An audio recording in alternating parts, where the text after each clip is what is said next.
Hello and welcome to the Breakfast Club ahead of the Saturday lunchtime kickoff during Gameweek 12. Today I'm joined by David to chat about why we have both joined the Vardy party and what we can expect from Gameweek 12, the rest of the fixtures that is, and looking ahead to Gameweek 13 and beyond. David, welcome, how are you? Yeah, very good. Thanks. As ever, I'm tired on the Saturday morning after a Friday night deadline because I was up burning the midnight oil writing the report on Norwich Watford, which, as predicted, was not a hugely exciting game for fantasy managers. No, it Great for was, people who sold Pookie, and but that's whenever Norwich play now. So yeah, and yeah. it just reminded me of last night's game. I just want to mention our Sky videos that we do. So I've been interviewing Luke there, getting ahead there. He mentioned Delafeu.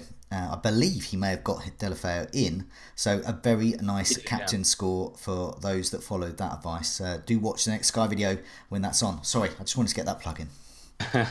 No, absolutely. No, it's good to highlight that we're doing those now. I'm really happy that Luke is able to come on board and impart some Sky wisdom because it's something that I can't really offer. And most of us can't. It's a very niche subject, and to be honest, Joe, yourself, and Luke are very well placed to do that video. So very, very happy that that's around and we're plugging it. And just one other thing as well. Some people may have seen this on Twitter or on site, but some other good news for Fantasy Football Scout is that somehow we have been nominated for Online Media of the Year at the Football Supporters Association Awards of 2019, which is, I still can't believe it, to be honest. When you look at, so we're up against, in the same category, we're up against The Athletic, who obviously have been making waves. They're kind of like the Avengers of the sports journalist world right now, hiring everybody in. We've been nominated alongside them. Those of you who maybe read the Guardian columnist, or cartoonist, David Squires, he's in there too. Football 365, 442, so some big names there, and Fantasy Football Scout. Still very well. Still, as I said, still can't believe it.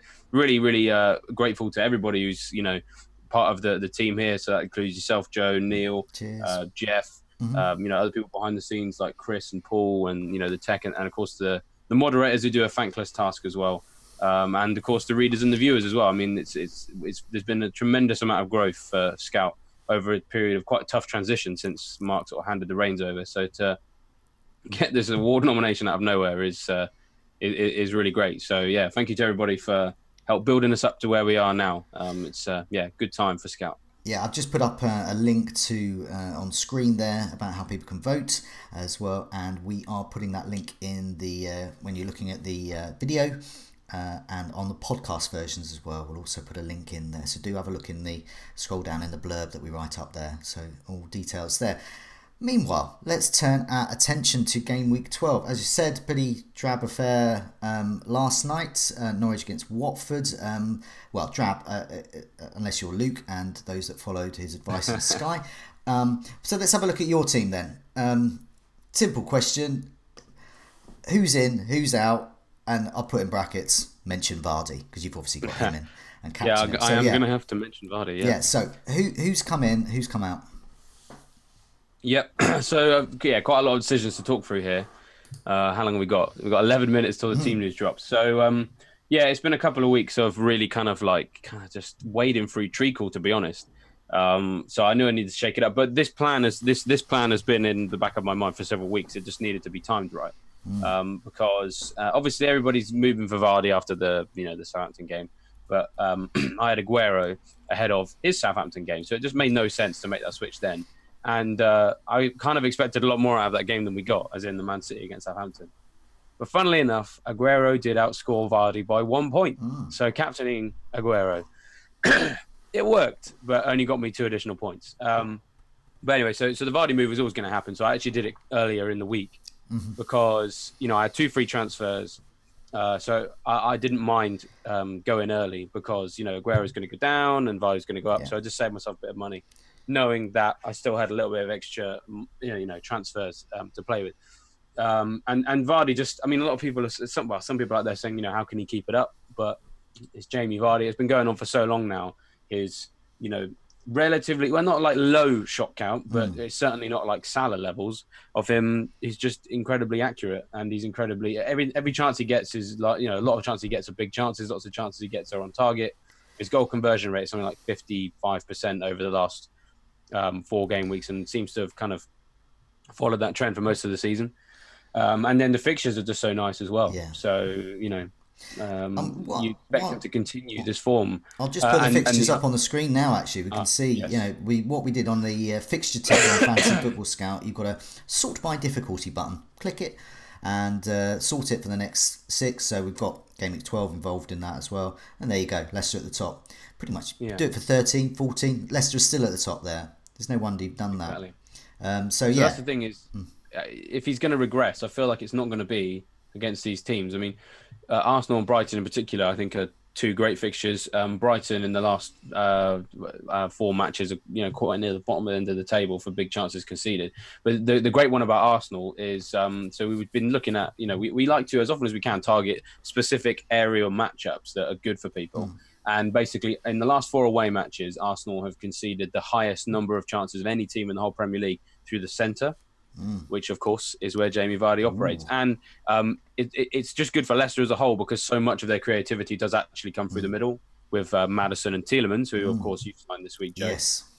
So, that could be the action area against Arsenal. And Vardy he got 8 goals in as many Premier League starts against Arsenal. So, I think this particular game, I think Vardy, Maddison, and Tielemans could have a good game because their goal scorers and their creative players play in the area where Arsenal struggle to defend the best on the road. So yeah, I think it could be a good one for him. Now, on the subject of Maddison, it was between him and Martial for my upgrade in midfield. So using the money that I got out of Aguero.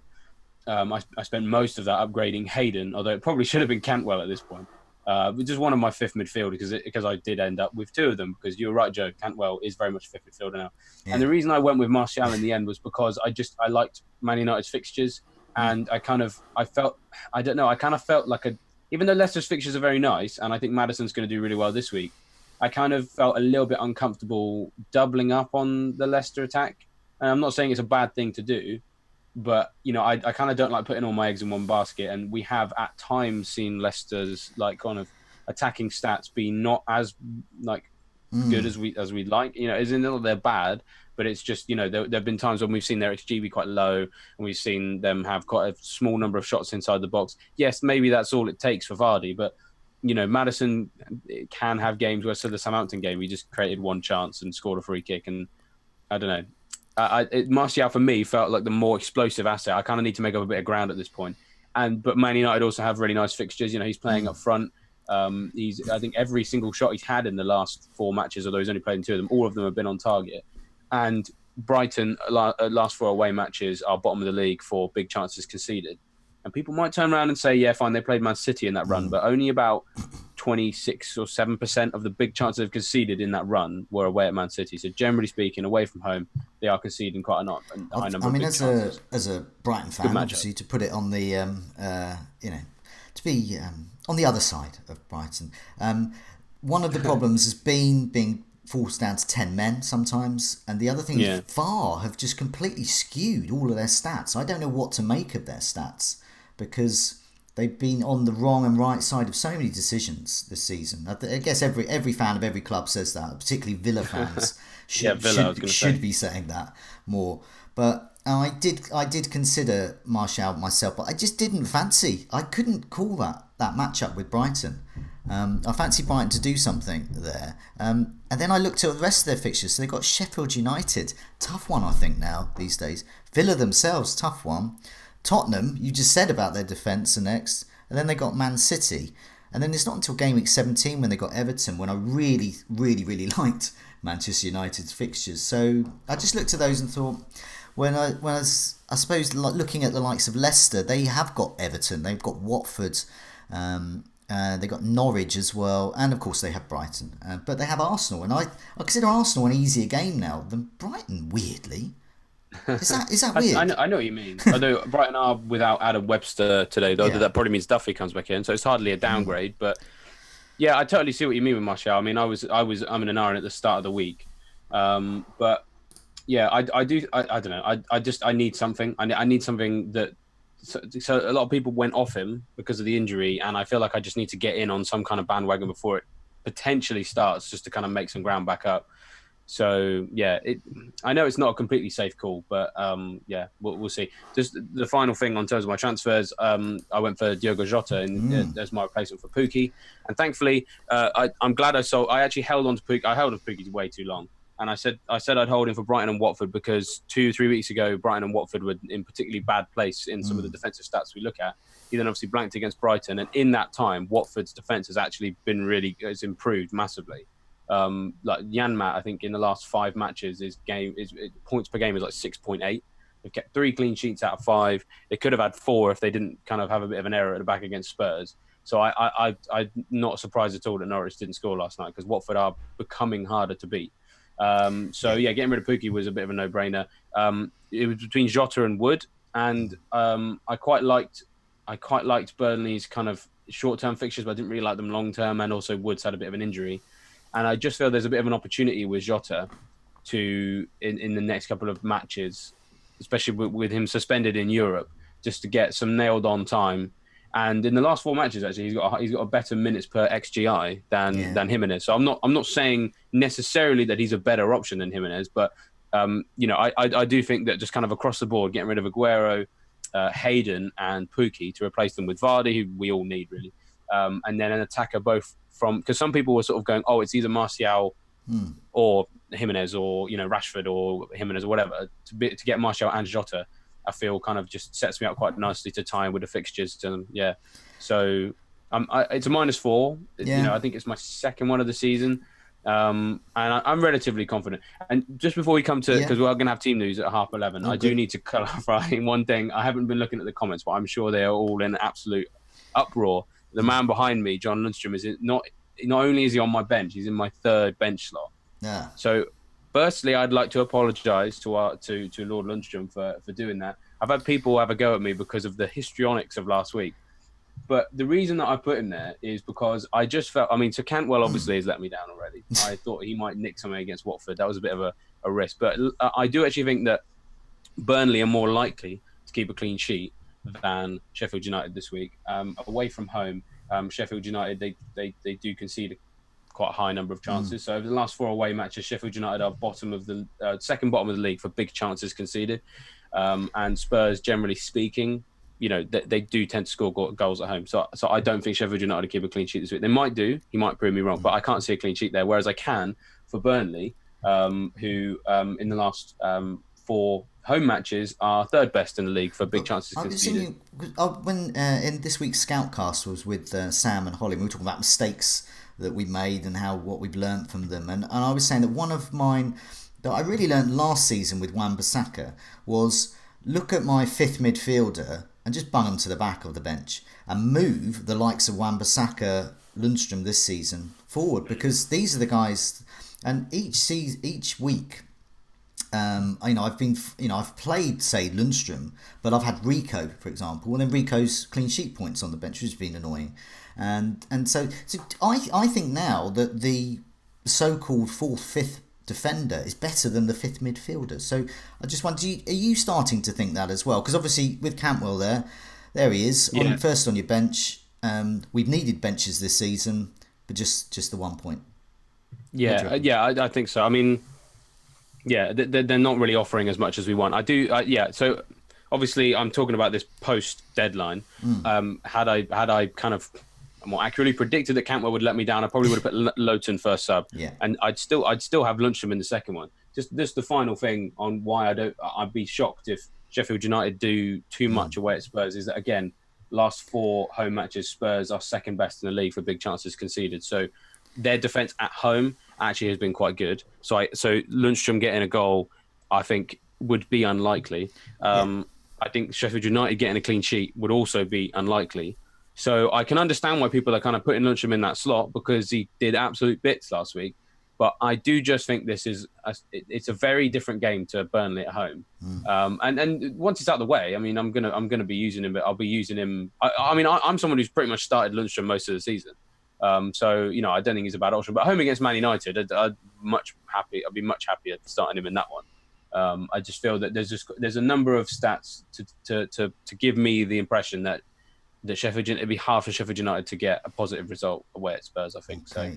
So Yeah, that's just to Well, explain no, that. no, it's good. It's good, but yeah, I'd like to see Lundstrom further. Not necessarily in the 11, but definitely, yeah, he's got to be first sub these days. But Well, I yeah, don't I know. can We'll see. see. I If can if see. if Burnley keep a clean sheet and Sheffield United don't, then Oh justify yeah, no, the Loughton I like. Yeah, I mean, I'm yeah. starting Pope myself.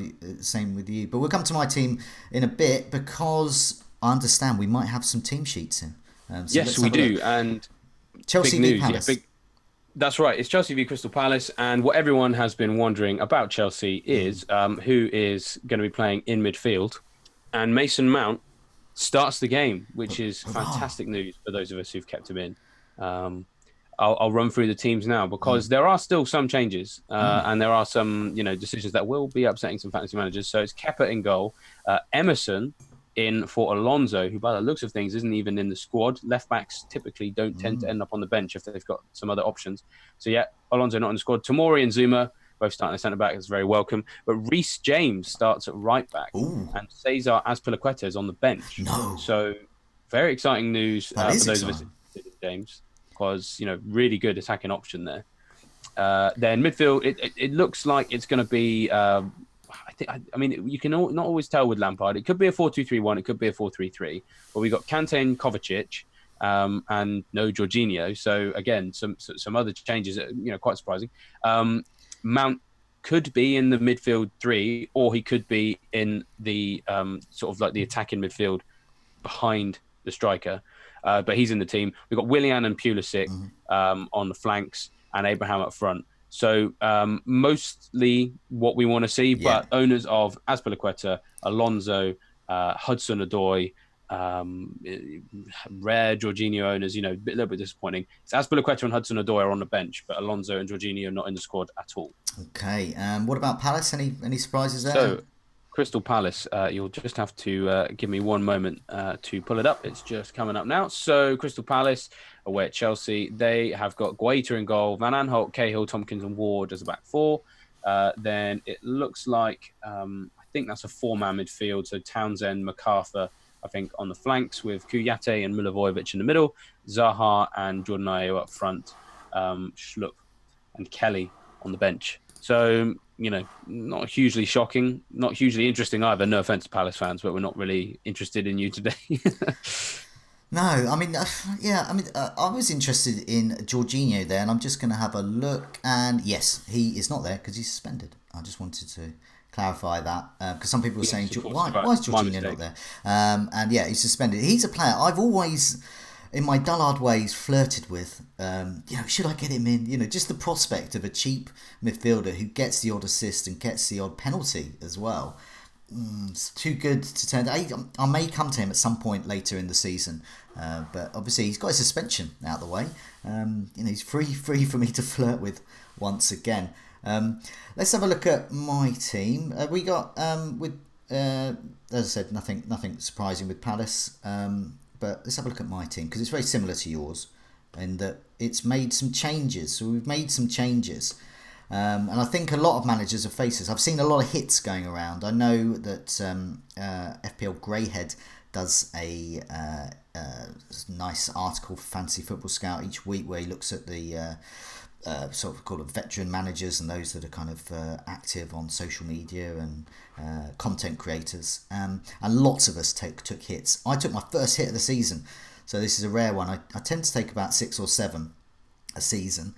And I tend to do it if I feel I'm sort of going behind the curve, behind the fixtures, really want to make sure I'm covering some swords, some shields, and get my team in a good shape. And also I think it's good around double game week. So this week I was down a lot on Leicester. I felt I needed more of that. I was increasingly finding having Salah and Sterling was becoming a problem for me. It was making me very inflexible. I couldn't really juggle around. I couldn't get like good midfielder if I wanted without ditching them, and I just needed to break the heartstrings there of the bond that I've forged with Sterling and Salah, and I decided Sterling was the one to go for me. So Sterling out, Connolly out. I was going to bench Connolly anyway. Tielemans has come in, and Vardy has come in. I'll talk about Tielemans first. One of the reasons I've got him in, he was so good for me last season, and I think the eye test wise, he looks even better this season. He looks like a great player, and he's really cheap. The money that I have left over is enough, with a clear 500,000, 8.8 million or so, for me to finally upgrade or do something with Otamendi. And I have my eye, as I spoke about on the Scoutcast, on Robertson. So I think with Liverpool's good fixture run, I think Alexander-Arnold, Robertson, and one of Salah, Mane is the one for me. I'll just put a little thing up, a little picture up of the top 10k captaincy choices. Once again, this was posted on Fantasy Football Scout last night. There we can see that in terms of Vardy, he's just looking really good for those top managers who are in those top places there. 34.89% of the top 10k have captained Vardy. He is also owned by 80% of them, which means amongst the top 10k, he has an effective ownership of 115%, which means it's no good just simply owning him. You have to own him and captain him. And if you don't even own him, well then, you're betting against Jamie Vardy not scoring. And that's the problem. That's brave. I'm not brave enough to do that. And if you are betting against Jamie Vardy not scoring and you harbour any hope of competing with these top 10k managers, it's game over, basically. Because, okay, Vardy may not score this weekend, but he's going to score a lot of goals over the next few weeks. He's just a player I'm going to want to have over the next few weeks. And I felt now was the time to shake things up and do a sort of Dullards -4 and go for that. And I've got a long-term plan to double up on that Liverpool defence. Salah to Mane is a luxury move I don't rule out. I do like Mane a lot. But here's some stats here. Let's get this picture up here. So this was part of my decision making, really. I have a table in the Fantasy Football Scout members area called One Stat to Rule Them All. And this really was looking at big chances. But in this case, I've highlighted shots on target there. So Salah has only had 2 starts, but 6 shots on target.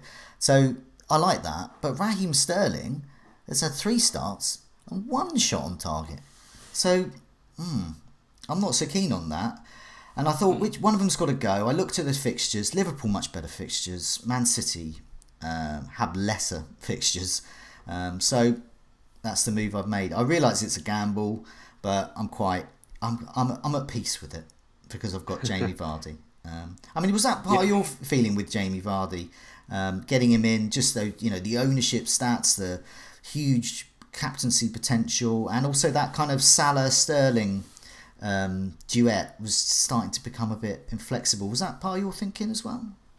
Well, I mean, I'm in a bit of a different situation because I didn't have De Bruyne, so it was an easy. So if it was a choice between keeping Sterling or Aguero to fund Vardy, like Aguero was just a really obvious choice. So I'm actually still going into this game with Salah and Sterling.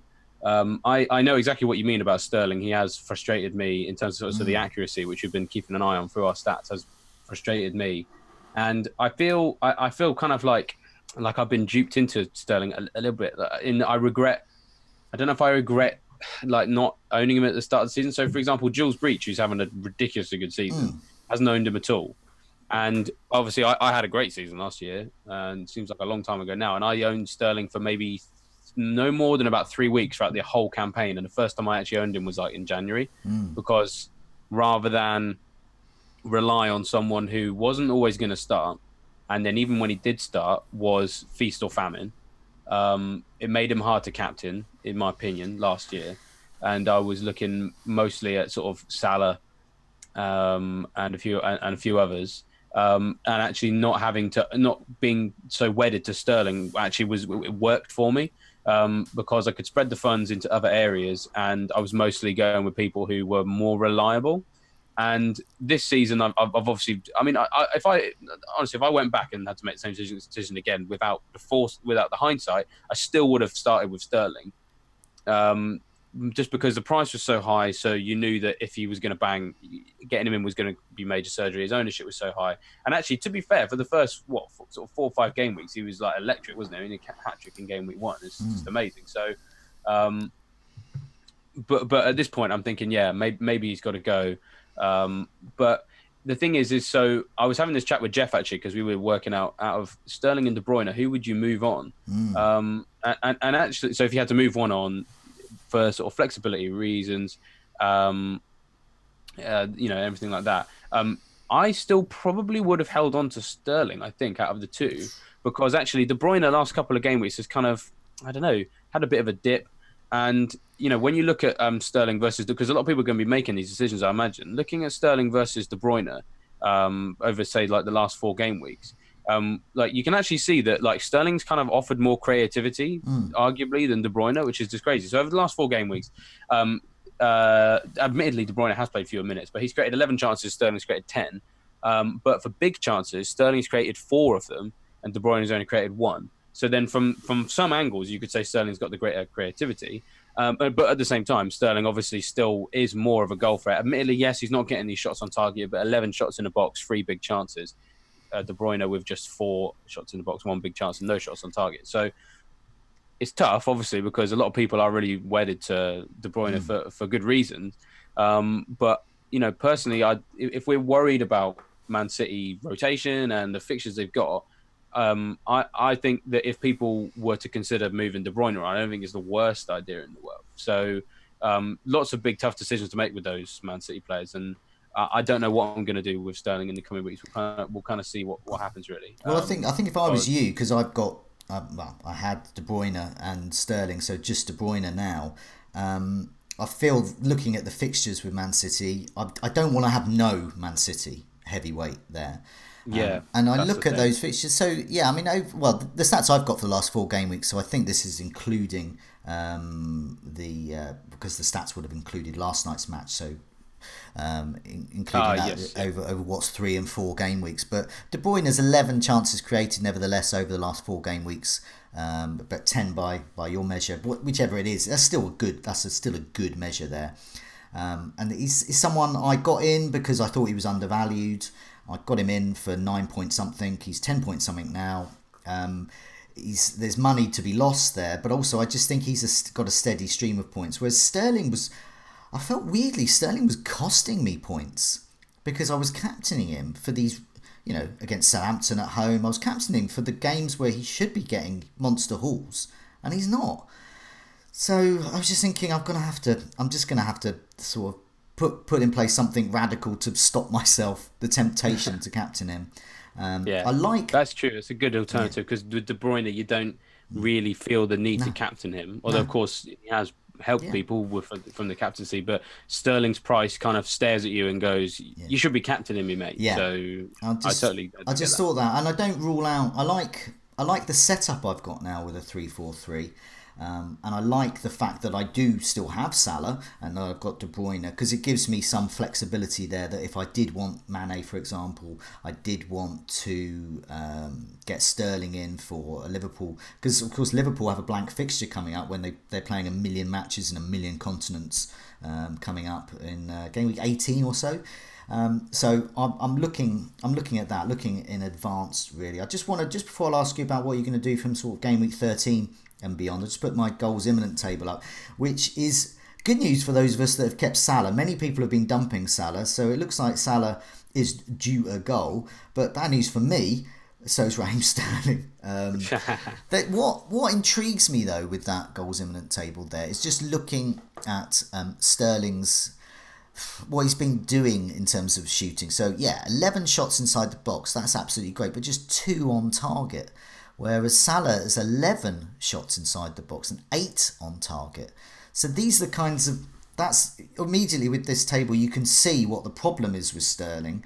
It's fine, he's getting the shots away, but they're just not on target. They're actually quite close as well, so he's almost there. This is why he's sort of due if he can find the target, which sounds like it's weird because he's having no problem with that in the Champions League. That's mad, isn't it?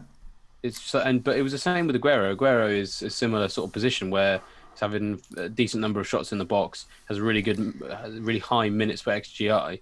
But then I think Aguero has one shot on target in the last 4 matches. But at the same time, he's been either the top or the second top for shots on target in the Champions League. It's so weird, isn't it? It is frustrating that they can look so busy, and in all competitions they have plenty of chances in the Premier League and the Champions League, but the Champions League is the only competition where they have the composure enough to actually put it away. It's really weird. Yeah, I mean, also on the goals imminent table, Mason Mount is there. Now, I saw the last Chelsea game and I thought, how did he not score in that?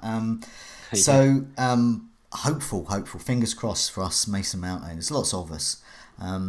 Jesus as well for Man City. He's one I'm very intrigued by. Looks really good. The stats for him look great, don't they? And do you know what? Part of the reason I got Vardy in, because if the unimaginable happens and the Vardy party ends, well, then I can move to something a bit more interesting, like Jesus, who's a good player to have. Don't know. Imagine that. Never know. But anyway, I've talked a bit about my plans for Game Week 13 and beyond. I've made sure I've got enough money in the bank to upgrade Otamendi to Robertson. Also, I've enough money, technically, if I wanted to upgrade Kevin De Bruyne. So I've got some flexibility there. So international break coming up. I'm not going to second guess what's going to happen. I don't know who's going to get injured. Hopefully no one is going to get injured. But you never know. So I feel I've got a little safety blanket there. But what about you? Game Week 13 plans? What are you thinking? Well, I mean, obviously I've done the hit. So I'm hoping, fingers crossed, to not have to make any moves. But of course, you never really know with the international break. I don't. My bus team for Game Week 13, I'm not a huge fan of, just because I've got Chelsea playing Man City, and I've got 4 players from that game. Tomori on the bench is an easy one, but Abraham and Mount, it's kind of hard to bench either of them because of their price points. But at the same time, it's Man City away. But at the same time, Man City's defense hasn't impressed a lot recently. Sterling actually at home to Chelsea, I think I'm happy with. Chelsea's defense away from home hasn't been as good as it has been at home. Most of their great defensive stats away at home. A little bit different to them away from home. So yeah, no clean sheets in their last 4 away for Chelsea. So I think I can see Chelsea scoring, Man City scoring that game. And of course, if it is Chelsea, like if Sterling's fit, then Pep's going to have to play him. So I'd be happy to hold him then, because I really like the idea of the double up on Salah and Mane, which would be feasible. Just for provided Mane doesn't do anything this weekend and doesn't go up in price, I could in one move do Sterling to Mane. But Palace away, I don't really know if that's the right time to double up on a Liverpool attack. I feel like Brighton at home would be a better time to do it. So maybe that's when I move to that, because like I said, ideally I do no transfers. But at the same time, moving to a Liverpool double up for Brighton at home would mean taking Sterling out for Newcastle away, which could be tough. But at the same time, it's sort of like it does feel like the kind of game you wouldn't want to take Sterling out from. So I am at this point, I am undecided about what I do with Sterling, but I am certainly erring towards the side of giving him the opportunity to play against Chelsea. That's probably the. And the thing is I can, in terms of predicting what I would do beyond that, it's hard to say really, because I'm staring at a situation where I either have some money to play with or I don't. So it's a long way to go. Much needed international break, I think. If I could just get into this international break on the right side of a green arrow, then I'll be happy and we'll take it from there. Yeah, I know it's a tough. I mean, I think the fact that so many people have taken hits and a variety of players are coming in, so a lot going for Vardy, obviously Maddison, Tielemans, and people looking to those Wolves fixtures. I've got Jimenez in place anyway. You got Jota, and it goes on. Lots of people wisely have put the fixtures up on the screen again. As we can see, I've got to remind people, Leicester and Wolves are the ones there. Southampton, I think, are the sort of dark horses there. It was Lee on the Scoutcast this week was talking about Danny Ings as an interesting differential. I have seen a few go for that. So yeah, if you have, good on you. I've also seen several people go for Musa Gineppo. I have, yeah, I've seen that. I mean, ultimate quality Maverick player, but that's a maverick move. I think it might have been Luke, and there's someone else. I I've seen a few people on Twitter tagging Luke and being like, "Hey, look, I've got Gineppo. Look at me." And you never know. I mean, you're right. Southampton could easily be the dark horses. A lot of people will be turned off by that 9-0. But there is still attacking talent there. Danny Ings would be the one I would look at. But well, we'll see. I'm intrigued to see how this Gineppo move comes up. I hope it goes well for people because he's looked quite good in some of the games he's played before his injury. So yeah, very exciting. Great. I mean, just before we go, just want to flag up a couple of things. Obviously, all of the stats that we've been drawing out, particularly the goals imminent table, which is obviously my favourite part of the members area on the Fantasy Football Scout, all available in the members area. If you are not a member, get membership. If you are a member, get in there and have a look at my goals imminent table and some other stuff as well, which is all very good. And also just wanted to remind people again about nomination in the Football Supporters Association Awards. Is that right? That's correct. Yeah. Yes. Yeah. And so we'll put details in the blurb for the video and the podcast there. But in the meantime, David, good luck with the rest of Game Week 12. Good luck with the Game Week 13 decision and beyond. And let's hope our hits pay off. Happy Game Week 12 to you, David. And to you as well, Joe.